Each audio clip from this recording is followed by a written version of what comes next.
para que los vivientes sepan que el Altísimo gobierna en el reino de los hombres.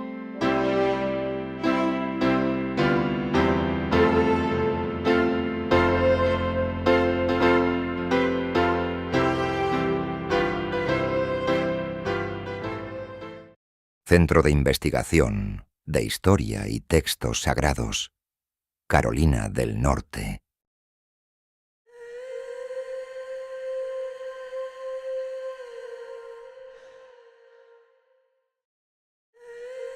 El origen de las civilizaciones.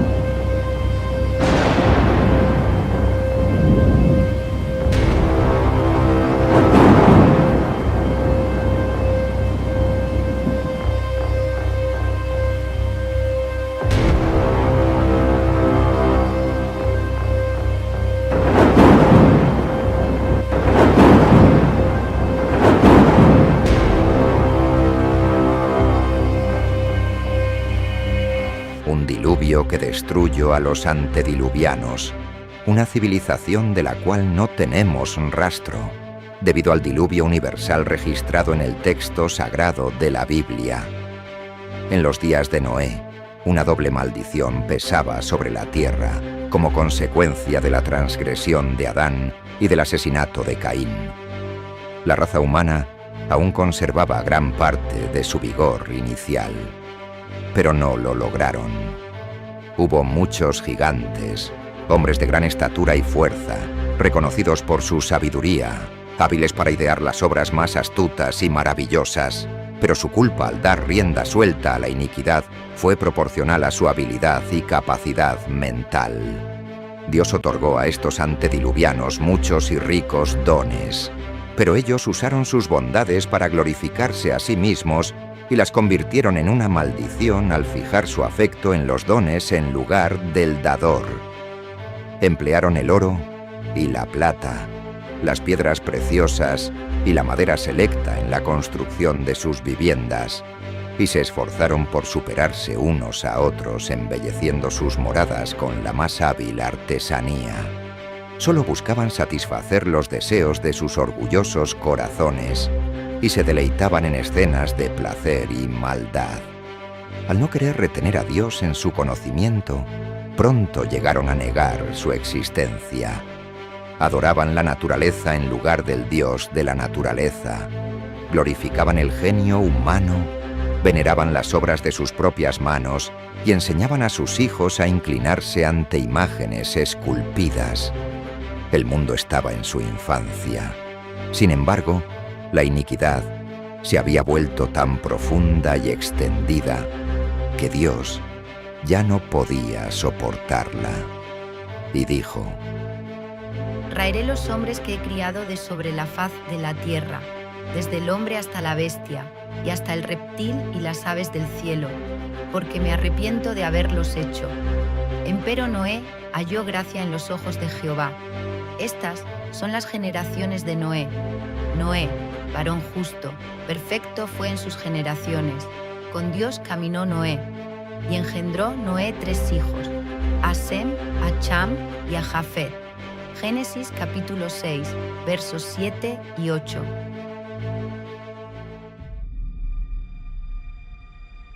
El Dios de la naturaleza ha escrito su existencia en todas sus obras y su ley en el corazón del hombre. También ha escrito su carácter en la Biblia y su providencia entre las naciones. Él, de una sangre, ha hecho todo el linaje de los hombres para que habiten sobre toda la faz de la tierra, y les ha prefijado el orden de los tiempos y los límites de su habitación, para que busquen a Dios, si en alguna manera, palpando, puedan hallarle, aunque ciertamente no está lejos de cada uno de nosotros, porque en Él vivimos y nos movemos y existimos. La historia, por lo tanto, con sus páginas polvorientas y mohosas, es para nosotros un volumen tan sagrado como el libro de la naturaleza.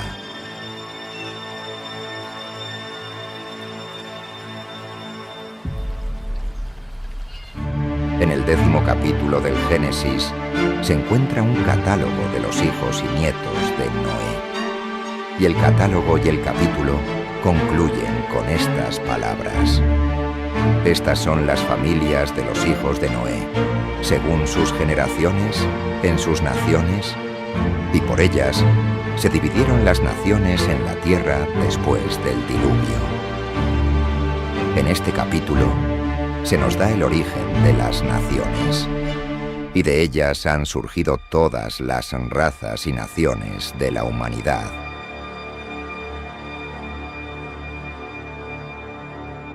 Los imperios del mundo, desde la confusión de lenguas hasta el cautiverio babilónico.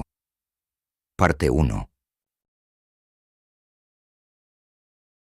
El origen de las civilizaciones.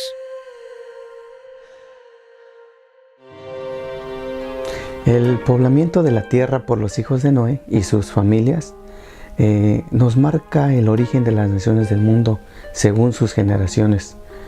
Tenemos un relato en el texto sagrado, en el libro de Génesis, capítulo 9, versículo 19, donde dice: Estos 3 son los hijos de Noé, y de ellos fue llena toda la tierra. Génesis 9, 19. Este es el registro verdadero del poblamiento de la tierra. No hay otro. Sin este registro sagrado, la historia de cualquier pueblo que quisiéramos estudiar carecería de esa parte esencial, el verdadero comienzo. Pero hay un capítulo en el texto sagrado, que es el capítulo 10, quien se dedique a estudiarlo a fondo, este capítulo 10 de Génesis, va a conocer el verdadero origen de cada pueblo y nación del mundo. En este primer poblamiento de la tierra, el gobierno era individual. En aquel tiempo las asociaciones eran de la familia, familias ampliadas, eran tribus, el gobierno era individual, todos ellos tenían un autogobierno, había una sociedad, no había un estado. La tierra era libre para todos, no había límites territoriales. El Toldot Beni Noé es una frase que aparece en la Biblia hebrea, Génesis 10, y se refiere a la genealogía y descendencia de los 3 hijos de Noé, Sem, Cam y Jafet, después del diluvio. Y además, el Toldot Beni Noé ha suscitado la admiración de los etnólogos modernos, quienes continuamente encuentran en él anticipos de sus mayores descubrimientos. En general, el esquema de afiliación étnica dado en el 10º capítulo del Génesis se considera más seguro de seguir que cualquier otro, y el Toldot Beni Noé se recomienda al investigador étnico como el registro más auténtico que poseemos sobre la afiliación de las naciones y como un documento de la más alta antigüedad. El profesor George Rawlinson fue un erudito, historiador y teólogo cristiano inglés del siglo XIX. Fue conocido por su trabajo en historia antigua, especialmente en el cercano Oriente, y por su interés en la historicidad bíblica y el origen de las naciones. Respecto al origen de las naciones, habló sobre un documento conocido como el Toldot Beni Noé.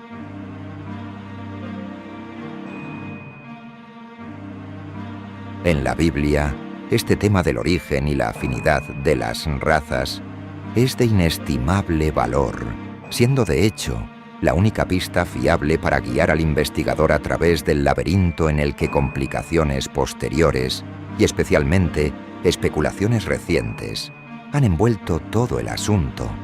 La infidelidad se ha esforzado por impugnar las afirmaciones de las Escrituras sobre este terreno especialmente. Y por lo tanto, es satisfactorio saber que las investigaciones más sinceras y generales tienden fuertemente a corroborar las posiciones de la Sagrada Escritura en relación con todos los puntos principales involucrados en la discusión. ¿Sabes? Hasta la construcción de la Torre de Babel, los descendientes de Noé vivían todos juntos relativamente en una región. Eso nos lo dice el texto sagrado en Génesis 11:1. Tenía entonces toda la tierra una sola lengua y unas mismas palabras, y aconteció que cuando salieron de oriente hallaron una llanura en la tierra de Sinar, y se establecieron allí, y se dijeron unos a otros: «Vamos, hagamos ladrillo y cozámoslo con fuego», y les sirvió el ladrillo en lugar de piedra, y el asfalto en lugar de mezcla. Y dijeron: «Vamos, edifiquémonos una ciudad y una torre, cuya cúspide llegue al cielo, y hagámonos un nombre, por si fuéremos esparcidos sobre la faz de toda la tierra». Y descendió Jehová para ver la ciudad y la torre que edificaban los hijos de los hombres. Y dijo Jehová: «He aquí el pueblo es uno, y todos estos tienen un solo lenguaje, y han comenzado la obra, y nada les hará desistir ahora de lo que han pensado hacer. Ahora, pues, descendamos, y confundamos allí su lengua, para que ninguno entienda el habla de su compañero». Génesis 11 del 1 al 7. Así los esparció Jehová desde allí, sobre la faz de toda la tierra, y dejaron de edificar la ciudad. Por esto fue llamado el nombre de ella Babel, porque allí confundió Jehová el lenguaje de toda la tierra, y desde allí los esparció sobre la faz de toda la tierra. Dice François Lenormand: en el 10º capítulo del libro del Génesis, Moisés nos presenta una tabla de las naciones conocidas en su época como afiliadas a estos tres grandes jefes, Sem, Cam y Jafet, de la nueva raza de la humanidad postdiluviana. Este es el documento más antiguo, valioso y completo que poseemos sobre la distribución de las antiguas naciones del mundo. Este documento proporciona una base inestimablemente valiosa para las investigaciones etnográficas, es decir, la ciencia que investiga las relaciones entre las naciones y su origen. El estudio minucioso de la tradición histórica, la comparación de lenguas y el examen de las características fisiológicas de las diferentes naciones conducen a resultados que concuerdan plenamente con el inspirado volumen. Existe una inscripción del gran Nabucodonosor, y hay una curiosa y sorprendente referencia a esta historia de Babel y la confusión de lenguas. Esta inscripción, encontrada por los arqueólogos, nos relata cómo había sido reparado y embellecido por Nabucodonosor la torre en honor a uno de sus dioses. En esta inscripción él escribió palabras donde él decía: el primero, que es la casa de la base de la tierra, el monumento más antiguo de Babilonia, lo construí, lo terminé, he elevado su cabeza con ladrillos cubiertos de cobre. Un rey anterior lo construyó, calculan 42 siglos, pero no completó su cabeza. Desde tiempos remotos, la gente lo había abandonado, sin orden ni palabra. Desde entonces, el terremoto y el trueno habían dispersado su arcilla seca al sol. Los ladrillos de la carcasa se habían agrietado y la tierra del interior se había esparcido en montones. Este descubrimiento de esta inscripción nos señala entre las ruinas que aún se alzan en torno al sitio de la antigua Babilonia. Hoy, los restos aún gigantescos del monumento, que en los tiempos de Nabucodonosor se creían que era la Torre de Babel, está ahora en un lugar que los habitantes del país hoy le llaman Bir Nimrod, la Torre Nimrod. Y en medio de esas llanuras aún aparece una montaña Nuestro conocimiento de la lengua asiria ha revelado que el nombre Borsippa significa en ese idioma la torre de las lenguas. Babilonia designa a menudo en los textos cuneiformes con un nombre simbólico escrito ideográficamente que significa la ciudad de la raíz de las lenguas, Borsippa, con otro significado, que significa también la ciudad de la dispersión de las tribus. Estos nombres parecen como una medalla acuñada para conmemorar la antigua tradición de las llanuras del lugar llamado Sinar. La confusión de lenguas y la consiguiente dispersión de los hombres en nacionalidades ocurrió en los días de Peleg, tataranieto de Sem. A Heber le nacieron 2 hijos. El nombre de uno fue Peleg, es decir, división, porque en sus días se dividió la tierra. Y a Heber nacieron 2 hijos. El nombre del uno fue Peleg, porque en sus días fue repartida la tierra, y el nombre de su hermano Joctán. Génesis 10:25. Peleg nació 101 años después del diluvio. Ahora ve, pues dice ahí que Sem, el relato bíblico nos dice que Sem engendró a Axarfat 2 años después del diluvio. Ahora, Axarfat tenía 35 años cuando nació Sala. Sala tenía 30 años cuando nació Heber. Y Heber tenía 34 años cuando nació Peleg. Así que, si tú haces una matemática, 2 años más 35 más 30 más 34, nos da un igual de 101 años. 101 años después del diluvio cuando nació Peleg, en cuyos días nos dice el relato, el texto sagrado, en Génesis 11, del versículo 10 al 16, donde nos dice que en cuyos días de Peleg las familias de Noé y sus naciones fueron divididas en la tierra.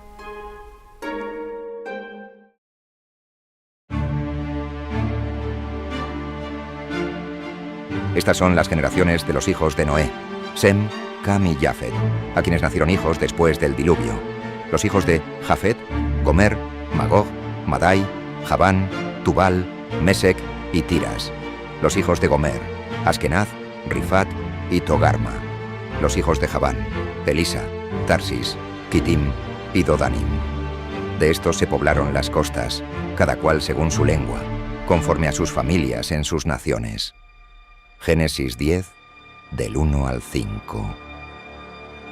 De los hijos de Jafet vienen los asirios, los aborígenes de Norte y Suramérica, los chinos, los mongoles, japoneses, mexicanos, peruanos, brasileños, etc.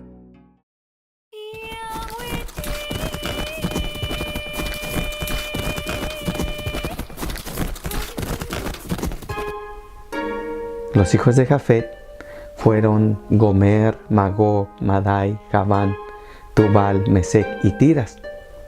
Pero te voy a comentar de Gomer. Aparte de su parentesco genealógico, no se menciona a Gomer en el texto sagrado de las Escrituras, excepto en un versículo que es Ezequiel 38:6. Gomer y todas sus tropas, la casa de Togarma, de los confines del norte y todas sus tropas, muchos pueblos contigo. Ezequiel 38:6. Allí en este texto se menciona a Gomer y a todas sus tropas en relación con Togarma, como pertenecientes a los confines del norte, sin mencionar la edad del mundo cuando esto se aplica al ser una profecía y no una historia. Este pasaje prueba que el lugar de Gomer y todas sus tropas deben encontrarse, ¿sabes dónde? Al norte de la tierra de Palestina, siendo este el límite de la narración bíblica sobre Gomer y sus tropas. Homero, tradicionalmente ubicado alrededor del año 850 a.C., fue un poeta griego antiguo al que se le atribuye la autoría de dos de las obras más importantes de la literatura clásica, la Ilíada y la Odisea. Este Homero, sobre el pueblo de Gomer y sus bandas, escribió: Allí, en una tierra solitaria y en celdas sombrías, habita la oscura nación de Cimeria. El sol nunca ve los incómodos asientos cuando radiante avanza o retrocede. Desdichada raza, a quienes la noche eterna invade, nubla el aire opaco y los envuelve en sombras. Odyssey, Book 11, 15-20, Pope's Translation. Los cimerios. Ahora bien, los cimerios aquí nombrados son el pueblo de Gomer. Entonces, los hijos de Jafet, que es Gomer, son los cimerios. Solo con una ligera variación en el nombre que les menciona gomerianos, cimerios. Y desde el año 800 al 600 a.C., este pueblo, bajo el nombre de cimerios o imirios o gomerios, jugó un papel nada desdeñable en los asuntos de Asia Occidental.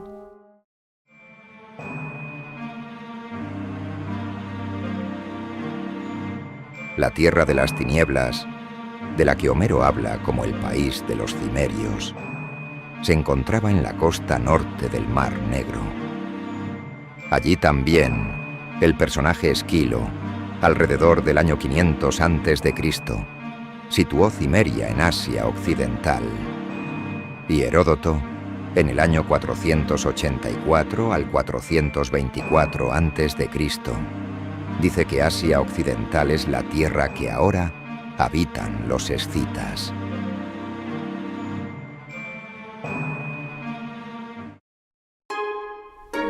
Los cimerios poseían toda la costa norte del Mar Negro y Ucrania, es decir, el territorio bañado por el río Dnieper, famoso por sus afluentes.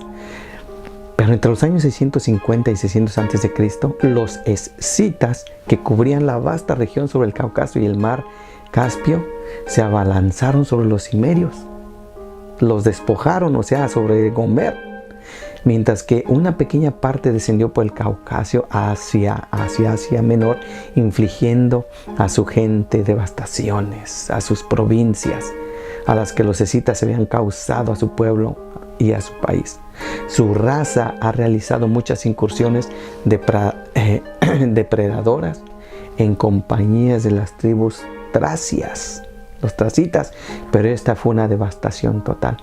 Ahora bien, los invasores cimerios llevaron la ruina y la devastación a las más bellas regiones del sur de Asia: Paflagonia, Bitinia, Jonia, Frigia, incluso Cilicia, así como Lidia, fueron saqueadas y devastadas. En Frigia, el rey Midas, desesperado de una resistencia eficaz, se dice que se suicidó al acercarse al temido enemigo.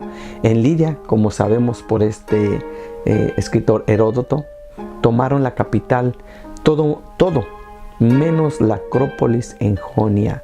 Asolaron el valle del Caiste, sitiaron Éfeso y, según algunos relatos, incendiaron el templo de Diana en sus inmediaciones, tras lo cual se cree que avanzaron hacia el sur, adentrándose a la llanura del Medeandro, y saquearon la ciudad de Magnesia. Un grupo bajo un líder a quienes los griegos llamaban un nombre como se pronuncia como Lingdamis.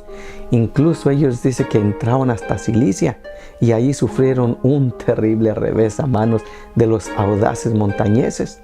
Sin embargo, la fuerza de estos invasores no se quebró por esta derrota. Fue solo en la tercera generación que los príncipes lidios pudieron expulsarlos de los territorios bajo su dominio. Pero incluso entonces es un error decir que fueron expulsados de Asia, porque los cimerios, mucho después de su expulsión de Lidia por este personaje que se llamó Aliates, se mantuvieron en ciertas fortalezas, como por ejemplo Antandrus, que según Aristóteles ocuparon durante 100 años, y Sinope, donde según Heródoto nos informa en sus escritos que hicieron un asentamiento permanente. La historia de Lidia durante la época de su supremacía fue casi un vacío.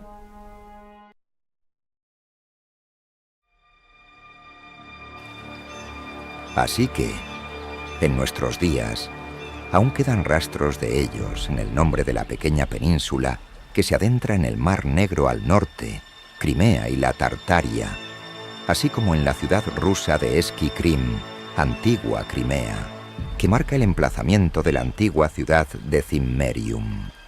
Es evidente, por lo tanto, que la región al norte del Mar Negro fue el hogar de los cimerios, el pueblo de Gomer, y Crimea aún da testimonio de ello. Gomer, Gomerin, Crimea.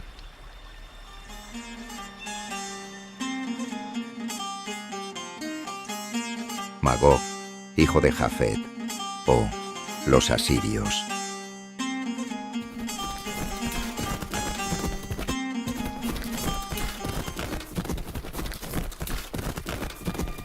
¿Qué podemos decir de Magog? Magog, este nombre, al igual que el de Gomer, no se menciona mucho en la escritura, salvo por su relación genealógica, excepto en un texto sagrado en Ezequiel, capítulos 38, 39, en Apocalipsis 20, versículo 8.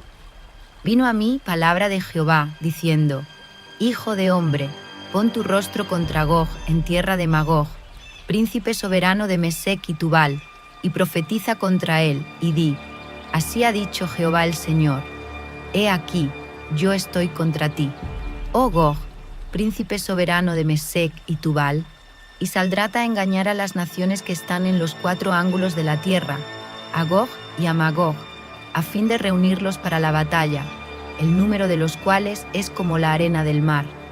Y al igual que Gomer, la tierra de Magog y su pueblo se encuentran al norte de Palestina.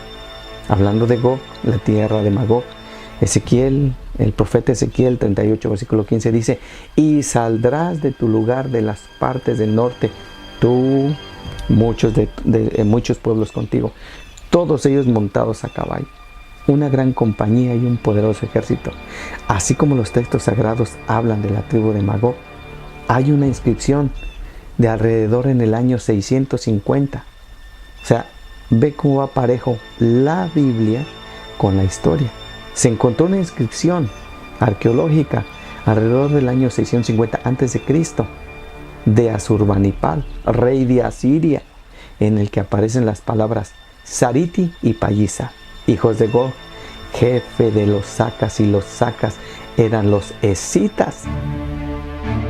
Por lo tanto, los escitas, que habitaban las vastas regiones al norte del mar Caspio y expulsaron a los cimerios y tomaron posesión de su territorio, eran el pueblo de Magog.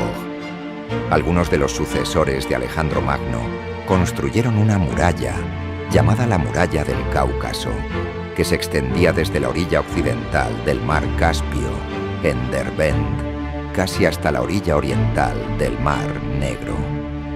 Esta muralla se construyó como defensa contra las incursiones de las hordas escitas y aún se conoce como la Muralla de Gog y Magog.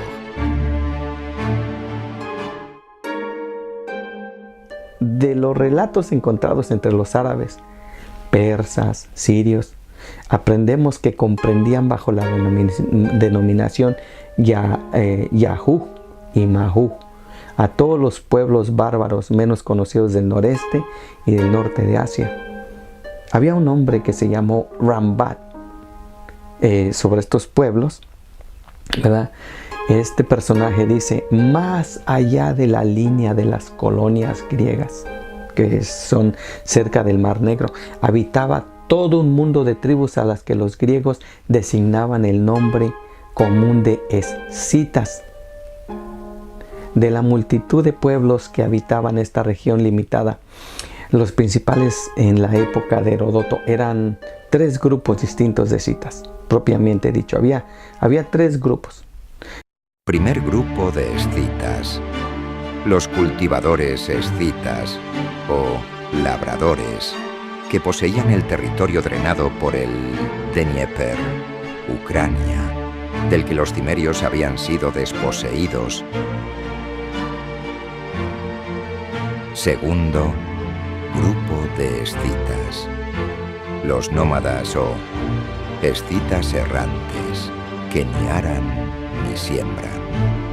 Tercer grupo de escitas, la tribu escita más numerosa y valiente, que considera a todas las demás como si fueran esclavas.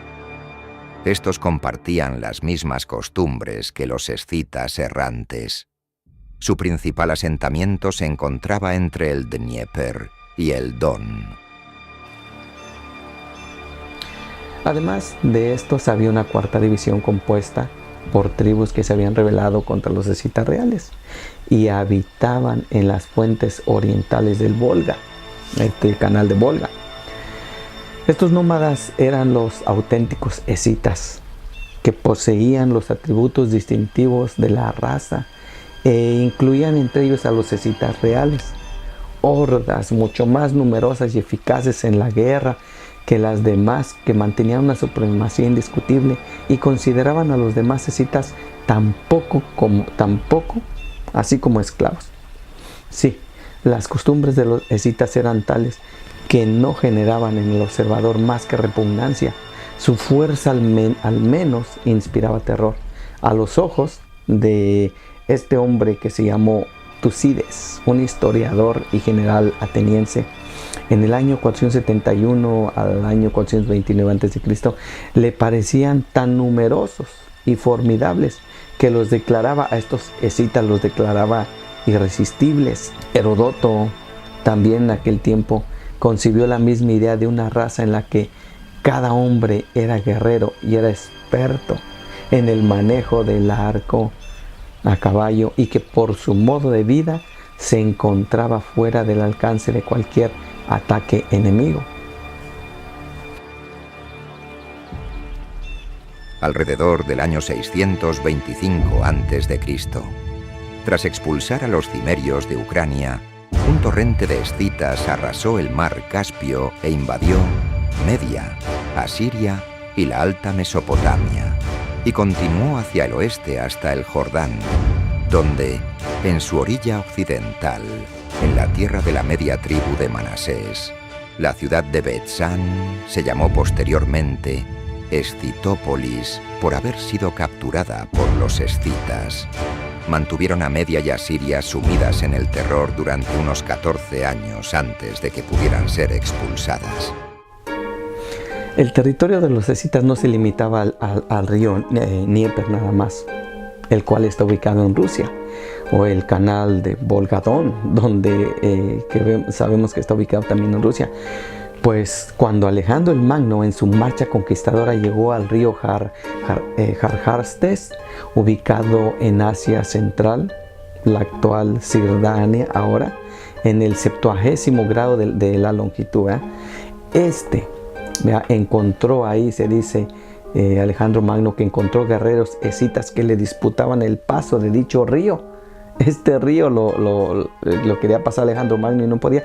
Sin embargo, los cruzó y los derrotó. En realidad, la región de los montes Altai se encontraba aproximadamente en el centro de este a oeste del extenso pueblo de Magog, pues se extendía desde Europa hasta el Océano Pacífico.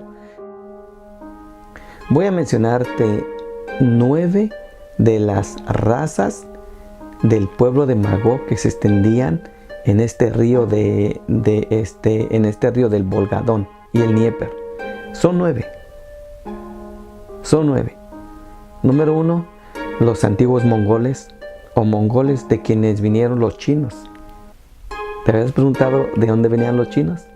Los indochinos, los siameses, los anamitas, los birmanos, los camboyanos, los tibetanos, los japoneses y ahora algo bien interesante, los aborígenes de América del Norte y del Sur, desde Alaska hasta la Patagonia. Hay un personaje que se llama Fontanier y él dice algo interesante. Estamos hablando ya América del Norte, América del Sur, donde estamos de donde somos todos latinos.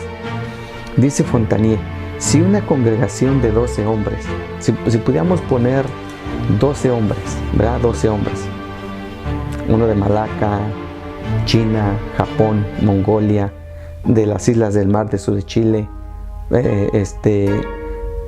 uno de Perú, uno de Brasil. Si agarramos uno de Chickasaw, esta es una raza del sur central de Oklahoma en Estados Unidos. O si agarramos, decía él, a uno de los Comanches. Los Comanches son originarios de la zona que hoy comprende el noreste de Texas, en Nuevo México, gente que está en el sur de Colorado, el sureste de Kansas, el oeste de Oklahoma. Si tomáramos estas 12 personas, dice él, y las vestiéramos igual, o si a todos los rasuramos, los afeitamos, dice que ni el anatomista más hábil podría distinguirlos por su apariencia. Así que aquí está. Los chinos, los indochinos, los japoneses, los aborígenes aquí de Estados Unidos, México, todo el Chile, Perú, Brasil, Argentina.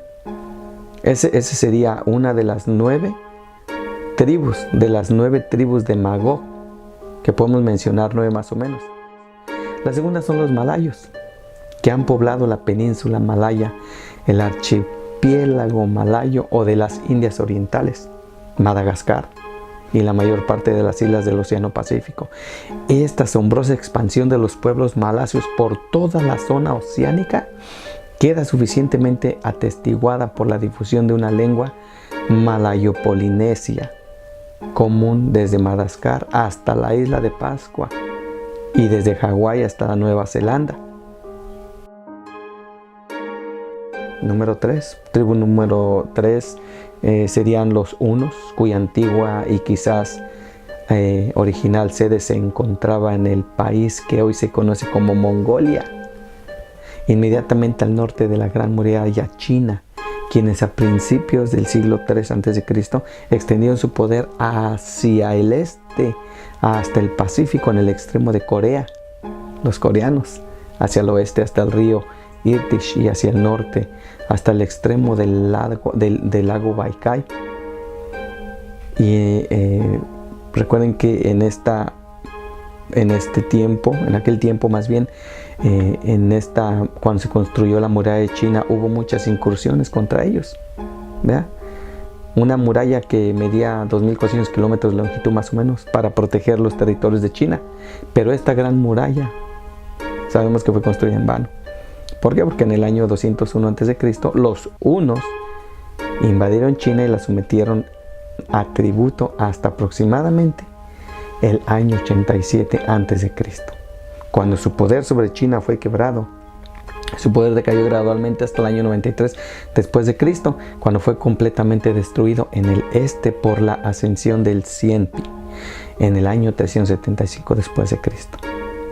Ellos invadieron Europa y bajo reinado de Atila, que fue del año 433 al año 453 después de Cristo, su poder se consolidó desde el Danubio hasta el Ural y desde el Báltico hasta el Mediterráneo.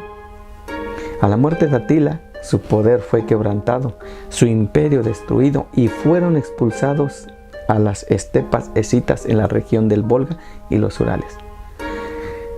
Sus representantes modernos son los búlgaros propiamente dicho, que suman alrededor de 1.500.000 personas.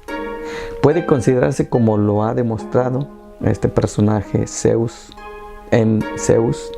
como un hecho histórico, que los búlgaros, mira que estamos mencionando Bulgaria, era de los restos de los hunos, quienes tras su derrota a la muerte de Atila se retiraron a las orillas del Volga y a las llanuras que se extendían desde Volgari, ¿verdad? Que por eso es que se llama Volga, Volgari, búlgaros, hasta el Euxino.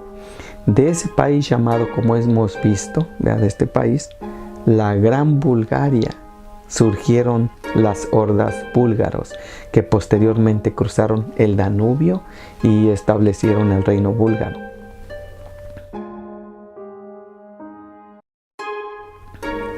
Como cuarta tribu podemos mencionar los mongoles modernos, o mongoles bajo el reinado de Genghis Khan o Genghis Khan y sus hijos.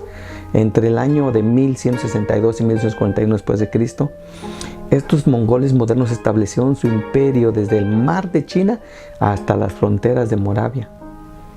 Aún permanecen en el país de la nación de Mongolia.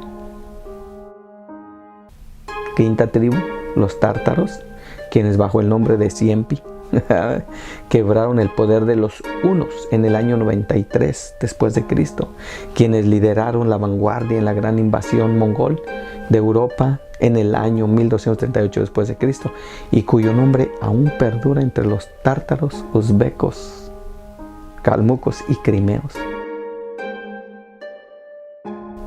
Tribu 6, los turcos, turcomanos o turcomanos, que a principios de la era cristiana emigraron de Asia Central al país septentrional en torno a los mares Caspio y Aral. Entre 997 al año 1028 después de Cristo, Mahmud, el primero en ostentar el título de sultán, inició una carrera de conquista que ha convertido el nombre y la nación de los turcos en uno de los más famosos de la historia, y ahora en motivo de constantes celos y contiendas entre las naciones de Europa. Tribu número 7 están los finlandeses, que en 5 grupos poblaron los siguientes países. A. Podemos mencionar los finlandeses propiamente dichos en Finlandia, las provincias bálticas de Estonia, Livonia y Curlandia. B. Los lapones en Laponia y partes del norte de Suecia y Noruega. Los finlandeses pérmicos en la parte habitable de la propia Rusia.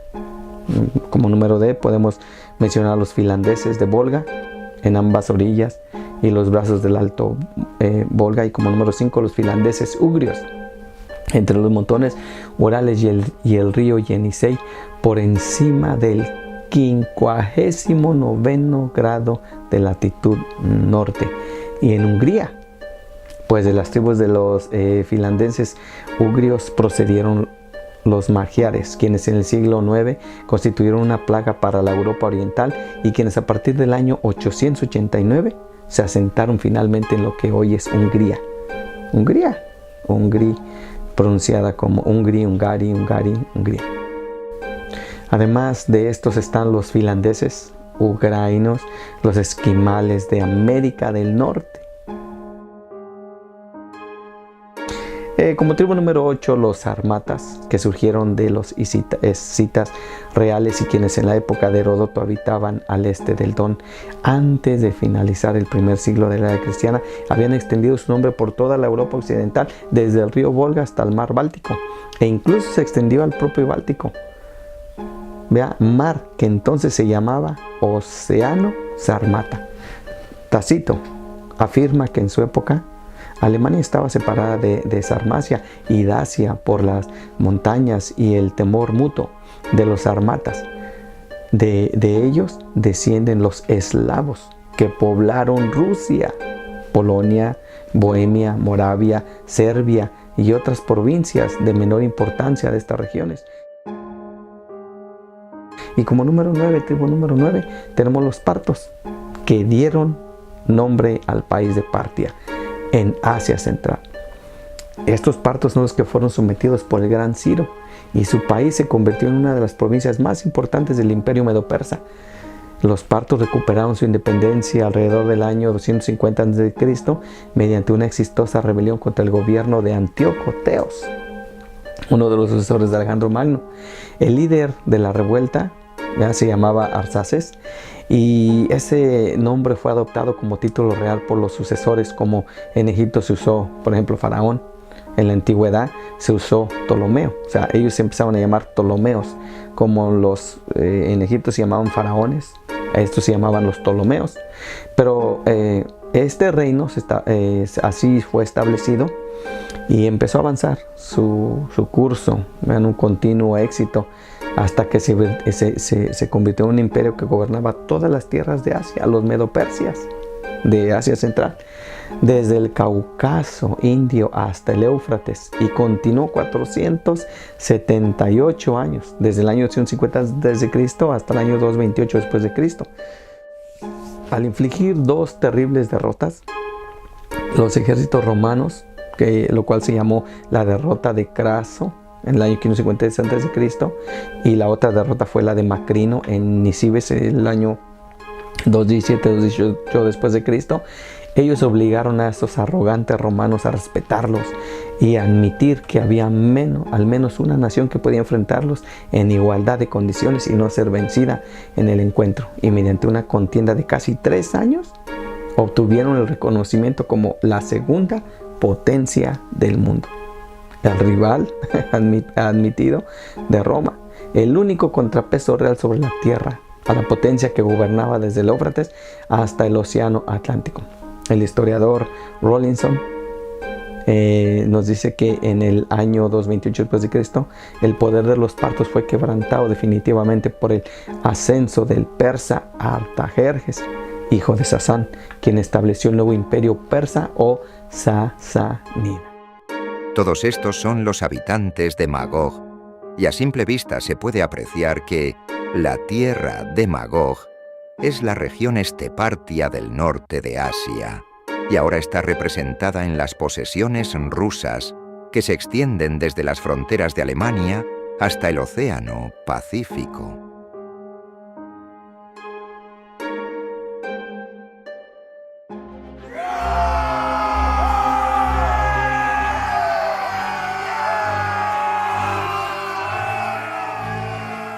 Madai, hijo de Jafet, de quien provenían los medos.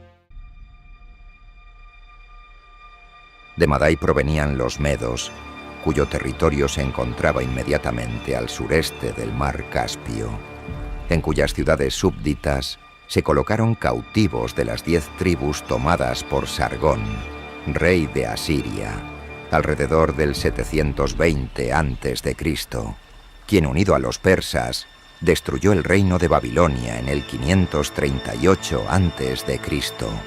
y estableció el imperio medo-persa, que perduró hasta el 331 a.C., cuando fue destruido por Alejandro Magno. Es cierto que Madai es sinónimo de los medos. Representa a la gran familia iraní, que ocupa un lugar tan importante entre las poblaciones jafética y arriana. De Javán vinieron los griegos, pues en hebreo, Daniel 8:21 dice, rey de Javán. Y el macho cabrío es el rey de Javán, y el cuerno grande que tenía entre sus ojos es el rey primero. Versión Reina Valera Antigua. En Daniel 10:20 dice, príncipe de Javán. Y dijo, ¿sabes por qué he venido a ti? Porque luego tengo de volver para pelear con el príncipe de los persas, y en saliendo yo, luego viene el príncipe de Javán. Versión judía, ortodoxa. Y en Daniel 11:2 dice, reino de Javán, en lugar de rey, príncipe y reino de Grecia o Grecia. Y ahora yo te mostraré la verdad. He aquí que aún habrá 3 reyes en Persia, y el cuarto se hará de grandes riquezas más que todos, y fortificándose con sus riquezas, despertará a todos contra el reino de Javán. Versión Reina Valera Antigua. La versión bíblica revisada menciona a Javán en el margen de cada uno de estos pasajes. Este nombre, o su análogo, se encuentra como designación de Grecia, no solo en todos los dialectos semitas, sino también en el sánscrito, el persa antiguo y el egipcio, y la forma iaones aparece en Homero como designación de los primeros habitantes del Ática. La aparición del nombre en las inscripciones cuneiformes de la época de Sargón, en la forma de Yafnan o Yunan, como descripción de la isla de Chipre, donde los asirios entraron en contacto por primera vez con el poder de los griegos, demuestra además que su uso no se limitaba a los hebreos. sino que se extendió ampliamente por todo Oriente. El nombre Grecia abarca Macedonia, Epiro, Tesalia, Acarnania, Etolia, Locris, Doris, Focide, Beocia, Eubea, Ática, Megaris, Corintia, Acaya, Elis, Arcadia, Argolida, Mesenia y Laconia. Y este es el país de Javán. Bajo Alejandro el Magno, el pueblo de Javán extendió sus imperios por todos los países desde el mar Adriático hasta el río Éufrates. Y su poder fue reconocido por todas las naciones conocidas del mundo. De Javán también surgió el pueblo que habitó Italia y que, bajo el nombre de Roma, alcanzó tal poder. Y en ese tiempo ser romano era más grande que ser rey y que extendió su férreo imperio por todos los mundos.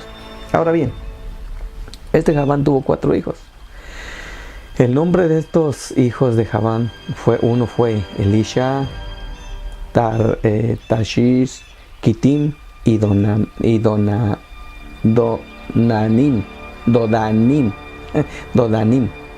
El número 1, Elisha, fue el padre de los eolios, quienes habitaron partes de Tesalia, Beocia, Etolia, Locris, Elide y Mesenia, y formaron el primer gran grupo de colonos griegos que se establecieron en la costa de Asia Menor. Tarsis o Tarkish, el segundo hijo de Javán. El pueblo y el territorio de Tarsis se encontraban lejos de Palestina, hacia el oeste. Leemos, por ejemplo, que bajo el reinado de Salomón, las naves del rey iban a Tarsis con los siervos de Hiram cada 3 años. Y llegaban las naves de Tarsis trayendo oro, plata, marfil, monos, pavos, reales. Y Hiram era Hiram, el rey de Tiro.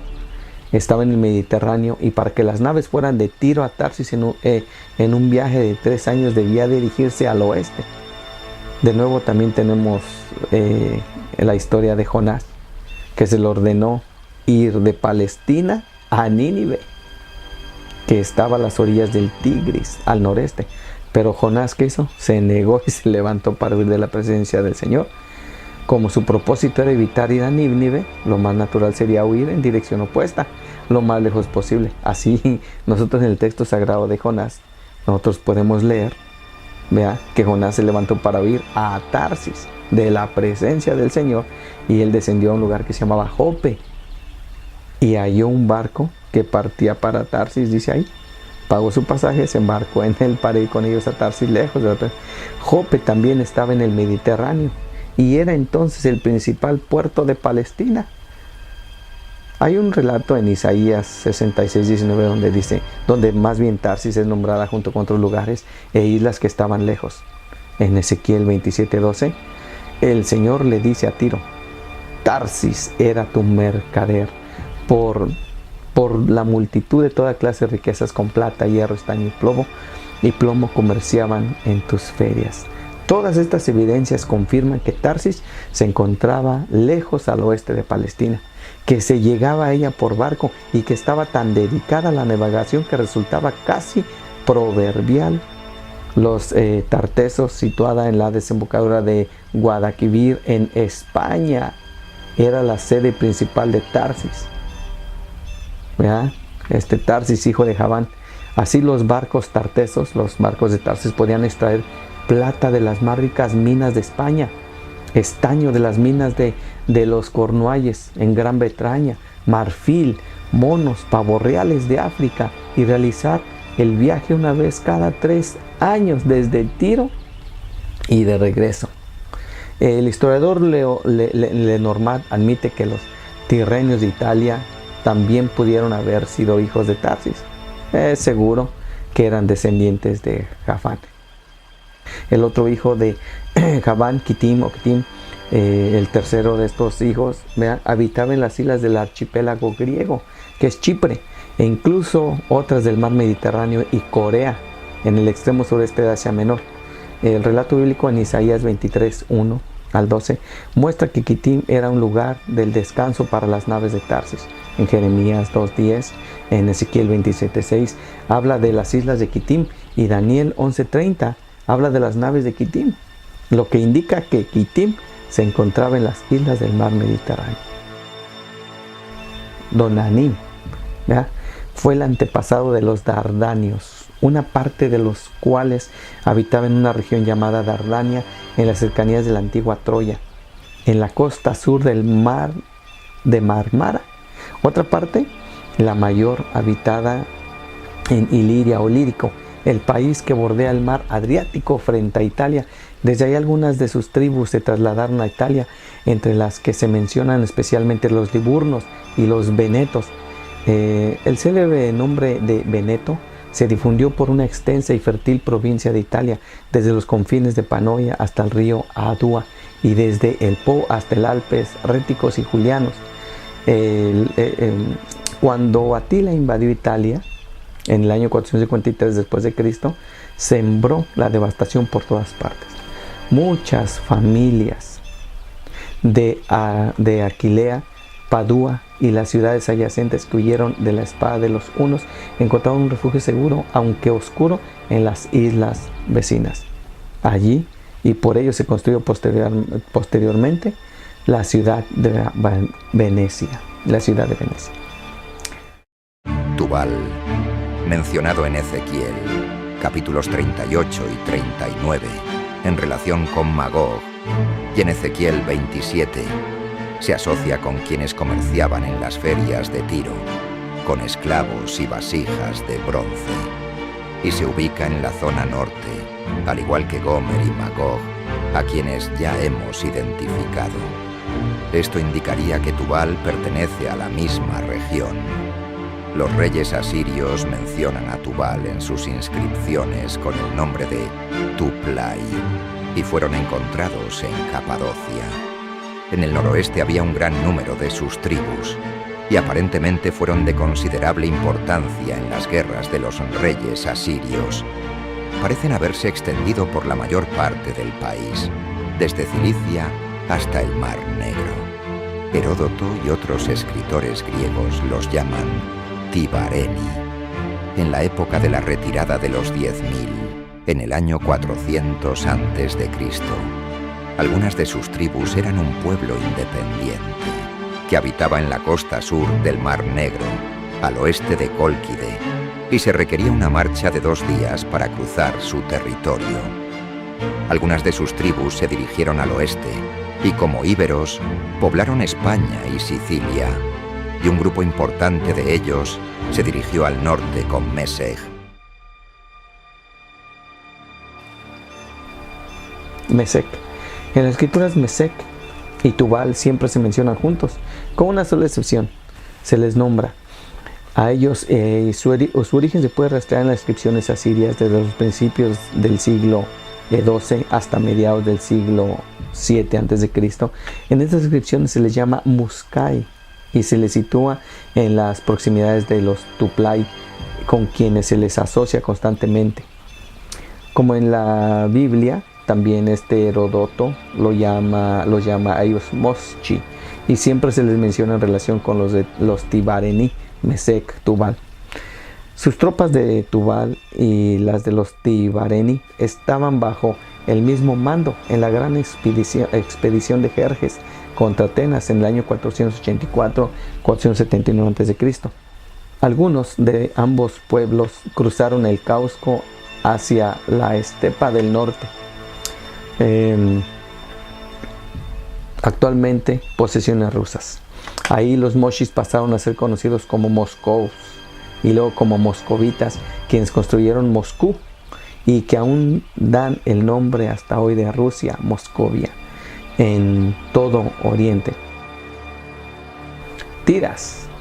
Tiras fue el antepasado de los tracios. Tiras llamaba Tirasios a quienes gobernaban, pero los griegos cambiaron el nombre a tracios. Heródoto declaró de ellos en su día que los tracios son el pueblo más poderoso del mundo, con la excepción, por supuesto, de los indios, los pueblos de la India, dice eran más numerosos que cualquier otra nación que conozcamos, así lo mencionaba Heródoto. Y si tuviera una sola cabeza o estuviera de acuerdo entre ellos, creo que no se podía encontrar a alguien igual en ninguna parte que lo superaría con creces a todas las demás naciones. Pero tal unión les es imposible y no hay manera de lograrla. En esto pues residía su debilidad. Los tracios tienen hoy muchos nombres en las diferentes regiones de su país, pero todos tienen usos similares a todos los aspectos, excepto los guetas, los trausos, los que habitan por encima del pueblo crestón. Es imposible que determinemos cuántas tribus tracias había, pero se conocen más de 50. Se extendían desde el río Halis en Asia Menor, abarcando la mayor parte de Asia Menor y hacia el oeste por Tracia y Mesia, hacia los ríos Saba y Drave en Europa. Los tinios y bitinios, los frigios, los misios, los paflagonios, los mariandinos de Asia Menor, eran todos de nacionalidad tracia. De los tracios en Europa, las tribus son demasiado numerosas para intentar mencionarlas.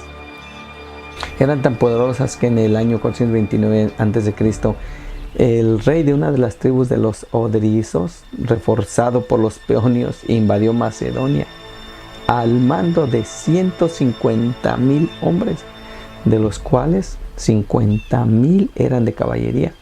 En la época de Estrabón, quien vivió del año 57 a.C. al 21 después de Cristo, su fuerza militar se estimaba que era de 200,000 soldados de infantería, 15,000 de caballería. Esto a pesar de la debilidad causada por la desunión de la que habla Heródoto. Las tribus más notables fueron los odrizos, ya mencionados, los tribalos, con quienes Alejandro Magno guerreó antes de partir hacia Persia, los dacios que poblaban la región de Dacia al norte del Danubio, que fue conquistada por los romanos en una guerra de 5 años y reducida a provincia en el año 104 después de Cristo, pero posteriormente abandonada a los godos en el año 272 después de Cristo. Los moesos que habitaban la región inmediatamente al sur del Danubio, que ellos llamaron Mesia y correspondía a lo que hoy es Serbia y Bulgaria, se convirtió en provincia romana alrededor del año 16 a.C. Además de estos y los más notables de todos estaban los guetos, de donde provenían los godos, quienes desempeñaron un papel tan importante en la destrucción del Imperio Romano. En la expedición escita de Darío Histaspes en el 515 a.C.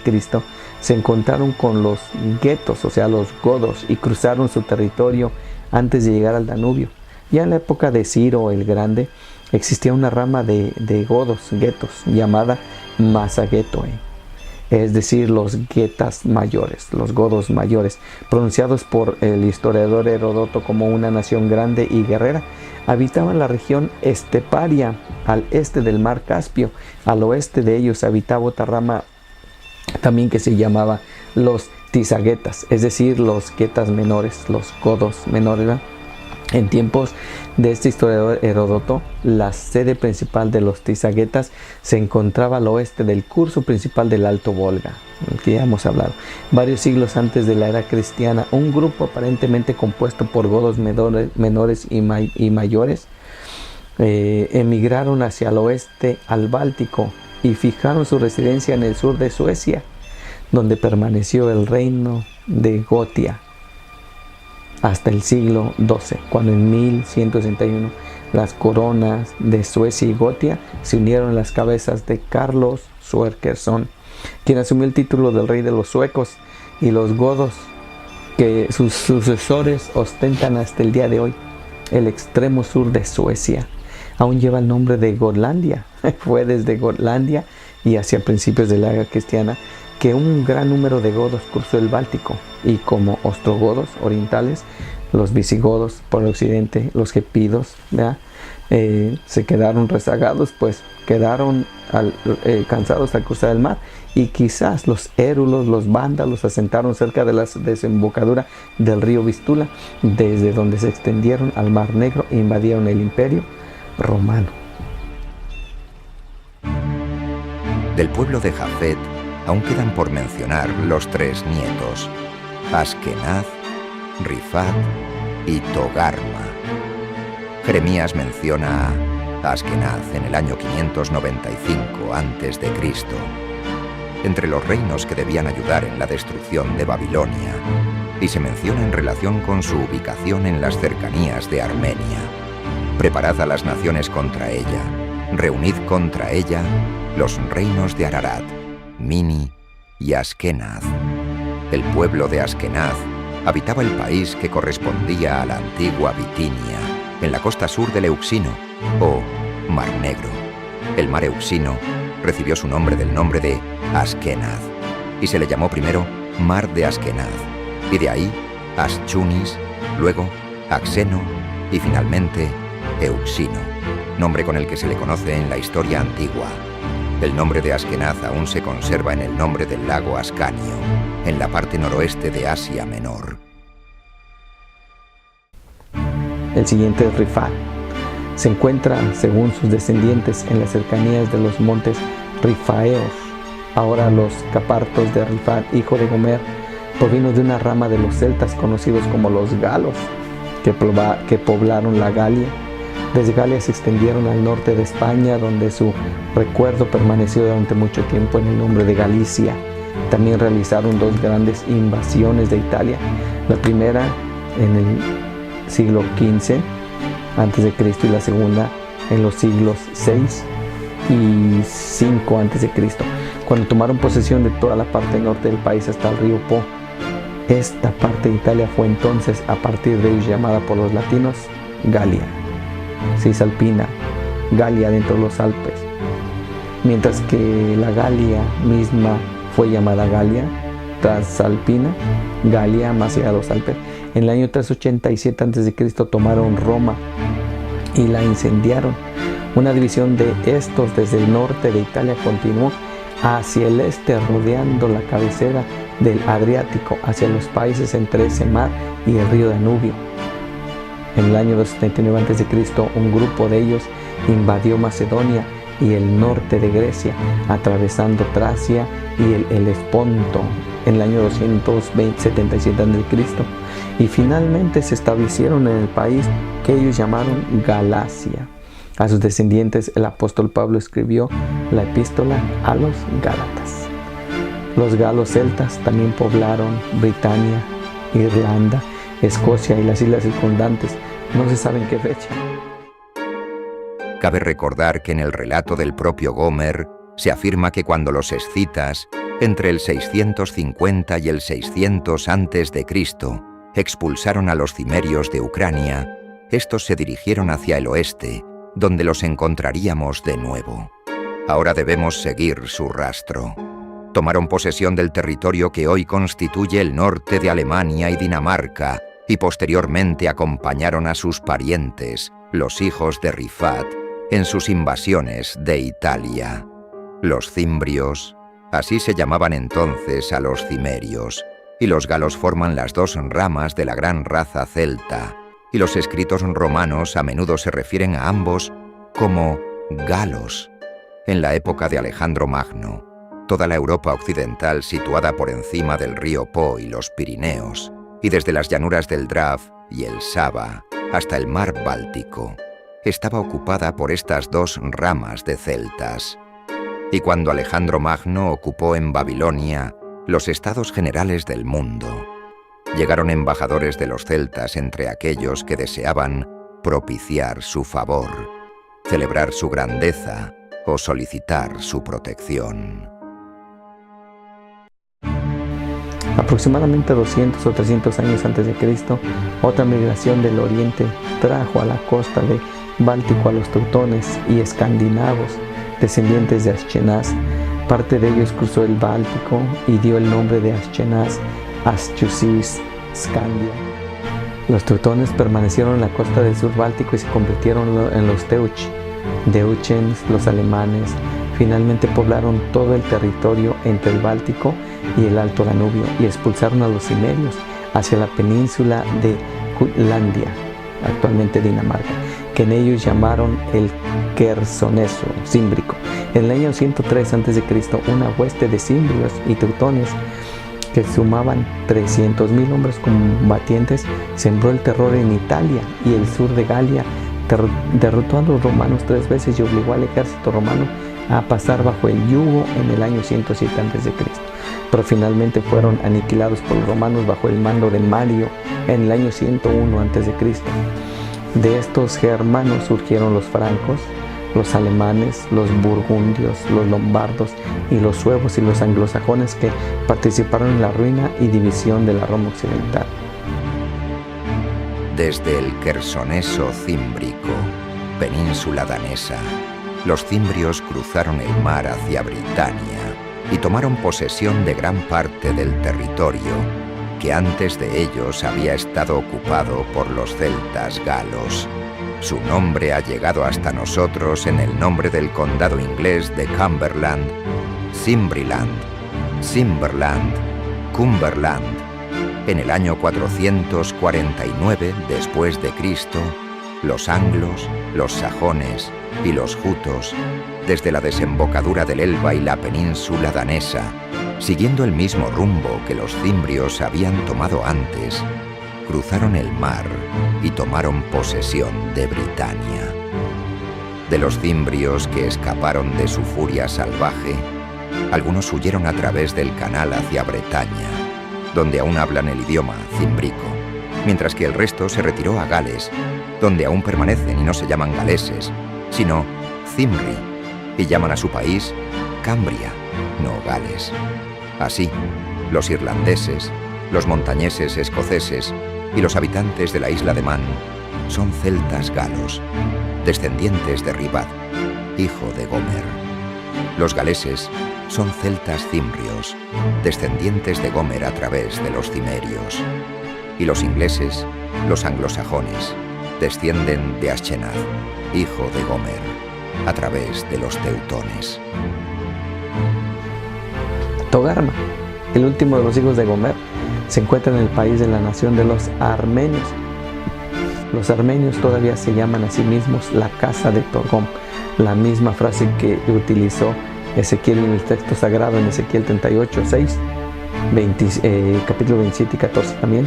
La casa de Togarma.